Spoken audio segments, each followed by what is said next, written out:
just come back from getting my hair done needed. I don't know if you can even see. I don't know what this angle's like, but this was so needed. I need to show you guys. I need to tell you about what my plans are for the house, because it's been a while since I actually talked about what I'm doing. I think I've just been overwhelmed. Also trying to figure things out. What do I like? What don't I like? Before I just started to rush into things and then do something that's permanent and then not like it at all.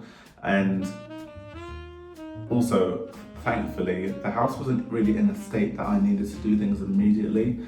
So I kind of just enjoyed that moment of what it is like right now, rather than starting to pull wallpaper down and then having to plaster it because I don't know what the state of the wallpaper is underneath. I thought, you know what, things look all right as they are, so let me just leave things alone, rather than trying to start a process, not having enough money to finish it, because that would just stress me out completely.